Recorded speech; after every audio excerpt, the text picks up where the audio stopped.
시청자 여러분 안녕하십니까? BOA 모닝뉴스 시작합니다. 한국과 북한이 지난해 6월 북한의 일방적 조치로 차단됐던 통신 연락선을 27일 오전부터 복원했다고 한국 청와대가 밝혔습니다.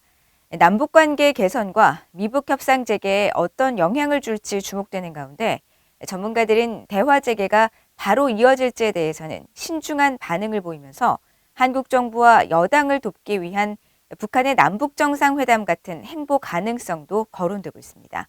첫 소식 조상진 기자가 보도합니다. 한국 청와대는 27일 오전 10시부터 남북한이 그동안 단절됐던 남북 간 통신 연락선을 복원하기로 했다고 밝혔습니다. 청와대는 이 같은 결정이 문재인 대통령과 김정은 북한 국무위원장의 친서 소통을 통해 이루어졌다면서 27일 오전 10시와 오후 4시에는 서해지구 군 통신선을 통해 오전 11시에는 남북 연락사무소 간 통화로 연락을 재개했다고 전했습니다. 이번 복원 조치는 북한이 지난해 6월 일부 탈북민 단체의 대북전단 살포에 반발하며 판문점 채널을 비롯한 모든 남북 간 통신 연락선을 일방적으로 끊은 지 413일 만입니다. 청와대는 남북관계 개선과 발전에 긍정적으로 작용하게 될 것으로 기대한다고 밝혔습니다. 북한 대외관용 조선중앙통신도 통신 연락선 복원이 남북관계에 긍정적으로 작용할 것이라고 덧붙여 한국과 북한의 사전 조율에 따른 공동 발표임을 시사했습니다. 민간 연구기관인 한국국가전략연구원 외교안보센터장인 신범철 박사는 통신 연락선 복원은 미국과의 관계 악화를 원치 않는다는 간접적인 메시지로 보인다며 비핵화 협상을 위한 미국의 우선 양보 요구를 접지 않을 것으로 전망했습니다. 지금 북한의 행보라는 것이 대외 상황을 안정적으로 관리하면서 자력갱생을 하고 자력갱생 성과가 나오지 않는다 하더라도 중국이라든가 한국과 관계 개선을 하면서 경제적인 측면에서 어려움을 회피하고 그러한 과정에서 계속해서 핵능력을 강화해 나가는 것이 결국 북한이 새롭게 택한 노선이 아닐까 싶어요.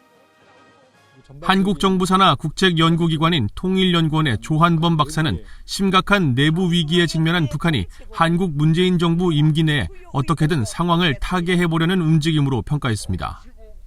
북한의 입장에서는 문재인 정부와의 그 협상의 기회를 놓치게 되면 내년 신정부 출범은 5월이거든요. 내년 중반 이후에나 한국 정부의 역할을 기대할 수 있게 되거든요. 근데 북한의 지금 내부 분위기는 사실 매우 절박합니다. 식량 문제도 지금 지난해 수해 얘기를 하지만 올해 가뭄까지 오고 있거든요. 그렇게 보면 북한이 훨씬 급한 상황이다. 문재인 정부 임기를 놓치기 어려운 요인이 있고요. 박원곤 이화여대 북한학과 교수는 북한이 한국의 대통령 선거를 의식한 전략적 선택을 한 것으로 보인다며 남북 협력을 지향하는 한국 현 정부와 집권 여당에 유리한 상황을 제공하려는 의도가 깔려 있다고 분석했습니다. 북한이 실질적으로 코로나 상황이 좀 극복돼서 본격적인 대외 정책을 할 수 있는 그런 시점이 빨라야 되는 상반기, 한국 대선이랑 맞물려 있지 않습니까? 그리고 어쨌든 북한의 입장에서는 여당이 되는 게 중요하죠. 야당이 되면 셈법이 굉장히 복잡해지거든요. 그래서 정부 여당에 도움을 주려면 일찌감치 지금 같은 일종의 평화 공세를 해서 남북 관계를 최소 수준이라도 복원시켜 놓는 것이 여당에게 도움을 줄 수 있는 거거든요. 전문가들은 문재인 대통령이 화상 정상회담 의제를 밝힌 바 있고 기술적으로도 준비를 마친 상태로 알고 있다며 실패로 끝난 지난 2018년 한반도 평화 프로세스 재현을 위해 또다시 남북 정상회담 같은 행보에 나설 가능성도 배제할 수 없다고 진단했습니다. BOA 뉴스 조상진입니다. 북한 정권이 공산권 우방국가 쿠바에서 발생한 대규모 반정부 시위에 불안해하고 있다는 진단이 나왔습니다. 생활고를 호소하며 공산당 반대 시위에 나선 쿠바인들의 분노를 김정은 정권은 독재 체제에 대한 도전으로 간주하고 초조하게 지켜볼 것이라는 지적입니다. 함지하 기자가 보도합니다. 조 바이든 미국 대통령은 쿠바에서 일어난 반정부 시위와 관련해 지난 12일 백악관에서 미국은 보편적 권리를 주장하는 쿠바 국민들을 확고하게 지지하며 쿠바 정부는 국민의 목소리를 잠재우려는 폭력이나 시도를 자제할 것을 촉구한다고 밝혔습니다. The United States stands firmly with the people of Cuba as they assert their universal rights, and we call on the government government of Cuba to refrain from violence or attempts to silence the voice of the people of Cuba. 지난 11일 쿠바 수도 아바나 남쪽 도시 산안토니오 데롯 바뇨스에서 시작된 시위는 소셜미디어 등을 타고 급속히 번져 아바나와 산티아고 데쿠바 등 쿠바 40여 곳에서 시위가 벌어졌습니다. 쿠바 헌법에는 사회주의 국가 건설의 목표나 공산당의 결정에 반하는 그 어떤 행동이나 자유도 용인되지 않는다고 규정돼 있지만 쿠바 시민들은 자유를 뜻하는 리베르타드를 외치며 행진하고 상점을 약탈하거나 경찰과 공산당 간부의 차량을 뒤집은 뒤 환호하기도 했습니다. 로버트 킹 전 국무부 북한 인권특사는 유엔에서 쿠바는 북한을 지지하는 가장 가까운 나라 중 하나라면서 김정은은 그런 쿠바 내 시위를 보면서 쿠바보다 탄압이 훨씬 심한 북한 내 동요에 대해 의문을 품으며 우려하고 있을 것이라고 지적했습니다. Cuba has been one of North Korea's closest supporters, and in the United Nations, Cuba has carried water for North Korea on many occasions. I think he's looking at that and having doubts and questions and concerns about what's going on in his own country, where the repression is probably even worse than what it is in Cuba. I'm sure he's watching carefully. 로버타 코헨 전 국무부 인권 담당 부차관보는 쿠바 시민들이 생활 실태 악화와 생필품 품귀 현상, 코로나 관련 의약품 부족에 항의해 길거리로 뛰쳐나온 데 대해 북한은 주의해야 한다면서 주민들이 굶주림과 빈곤, 불충분한 의료 서비스를 더는 견디지 못하게 되는 정점이 어디일지 북한 지도부는 분명히 궁금해할 것이라고 지적했습니다. 에반스 리비어 전 국무부 동아시아 태평양 담당 수석 부차관보는 가장 권위주의적 독재 국가인 북한이 최근 쿠바 상황 때문에 불안해하고 있다는데 의심의 여지가 없다며 정권을 향한 쿠바인들의 분노가 자발적으로 분출된 시위라는 점에서 더욱더 그렇다고 지적했습니다. 그레그 스칼라튜 미국 북한 인권위원회 사무총장은 쿠바는 지독한 독재 국가지만 북한은 상황이 더 나쁘다면서 김정은은 어떤 독재 정권도 영원하지 않다는 교훈을 얻고 개혁, 개방, 투명성으로 가는 길을 선택해야 한다고 강조했습니다. No dictatorship lasts forever. Choose the path of reform, change, openness, transparency on your watch. Then peaceful change can come to North Korea. 백악관 국가안보회의 비확산 생화학 방어 선임국장을 지낸 앤서니 루지에로 민주주의 수호재단 선임연구원은 쿠바의 반정부 시위는 김정은 정권을 겁먹게 했을 것이라고 밝혔습니다. 그러면서 김정은 정권은 쿠바 시위를 통해 핵무기와 탄도미사일을 개발하고 호화 별장을 건설하며 엘리트 계층의 특전을 제공하기보다 북한 주민을 도와야 한다는 신호를 읽길 바란다고 말했습니다. BOE 뉴스 함자입니다. 유엔군 사령부는 한국전쟁 정전협정 이행 약속에 변함이 없으며 정전협정은 한반도의 항구적 평화 달성을 위한 외교적 공간을 제공하고 있으며 유엔사는 70년 가까이 적이 적대 행위 재개를 막아왔다고 폴 라카메라 유엔군 사령관 겸 한미연합사령관이 밝혔습니다. 라카메라 사령관은 27일 경기도 평택 험프리스 기지에서 열린 한국전쟁 정전협정 체결 68주년 기념식에서 유엔사는 정전협정 이행을 통해 지난 70년 가까이 적의 적대 행위 재개를 성공적으로 막아왔다면서 22개국 유엔군과 한국군 참전 용사들의 희생을 절대 잊지 않을 것이라고 강조했습니다. 그러면서 정전협정 이행이라는 유엔사의 약속에는 변함이 없다며 유엔사의 이 같은 헌신은 영내 평화와 안정을 보장했고 이를 바탕으로 한국은 전쟁의 폐허에서 벗어나 민주국가로 번영할 수 있었다고 말했습니다. 라카메라 사령관은 정전협정은 항구적인 평화가 완전히 달성될 때까지 외교적인 협상의 시간과 공간을 제공한다면서 향후 70년이 지나도 동맹에 대한 유엔군 사령부의 헌신은 확고하고 변함이 없을 것이라고 강조했습니다. 미국 바이든 행정부가 미한일 3국 협력을 강조하고 있는 가운데 공화당의 영킴 하원 의원은 한국과 일본이 집단 안보 위협에 맞서기 위해 하나로 뭉쳐야 한다고 강조했습니다. 미국 의회에서는 한일 관계를 개선하고 미한일 3국 협력을 강화해야 한다는 목소리가 꾸준히 이어지고 있습니다.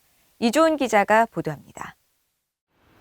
한국계인 미국의 영김 공화당 하원 의원은 26일 워싱턴의 허드슨 연구소가 주최한 화상대담에서 영내 안보 도전에 맞서기 위한 한일 관계 개선의 중요성을 역설했습니다. 관계가 경색 국면에 빠진 한국과 일본 두 나라는 중국과 북한의 위협 등 집단 안보 위협에 맞서 하나로 뭉쳐야 한다고 강조했습니다. But as democratic nations that all share the same core values and seek to protect the international rules-based order, we must come together as one to face the dangers that threaten to undermine our collective security. And that means we need to come together, work as one to counter the constant threats from China, from North Korea. 김 의원은 이어 한국과 일본은 위안부 문제와 독도를 둘러싼 영유권 문제 등 복잡한 역사를 갖고 있고 이런 문제들의 중요성을 인식한다면서도 공동의 안보 대응을 위한 한일 협력의 중요성을 거듭 강조했습니다. 김 의원은 미국 의회와 조 바이든 대통령이 미한일 3국 관계뿐 아니라 한일 양국 관계 강화를 위해 모든 노력을 기울일 것을 촉구했습니다. 그러면서 실질적이고 효과적인 한일 협력을 강조했습니다. We must remember who our true allies are and where our collective interests lie. Continuous survival through countering threats from North Korea must remain a top priority, and it requires practical and effective cooperation between South Korea and Japan to ensure success. 김 의원은 이어 한국과 일본은 기존의 안보 정보 협력을 기반으로 무역, 외교, 문화적 교류에 관한 협력을 촉진할 수 있다고 본다고 덧붙였습니다. 이 같은 발언은 미국 의회에서 한국과 일본이 인도태평양 영내 안보 위협에 대응하기 위해 관계를 개선하고 미한일 3국 협력을 강화해야 한다는 목소리가 지속되는 가운데 나왔습니다. 앞서 민주당의 메이지 히로노 상원 의원은 지난 5월 상원 군사위 청문회에서 한국-일본 간 관계가 역사적 이유 때문에 원하는 지점에 있지 않다면서 한일 관계 개선을 위한 미국 군당국 차원의 적극적인 관여를 촉구하기도 했습니다. 하원 외교위 아테소 위원장인 민주당의 아미베라 의원도 지난 5월 말 VOA와의 인터뷰에서 한일 관계 개선의 중요성을 강조한 바 있습니다. 베라 의원은 특히 한일 관계 개선을 통해 미한일 세 나라가 북한의 강력한 접근법을 가질 때 대북 협상력은 강화된다고 강조했습니다. VA 뉴스 이존입니다.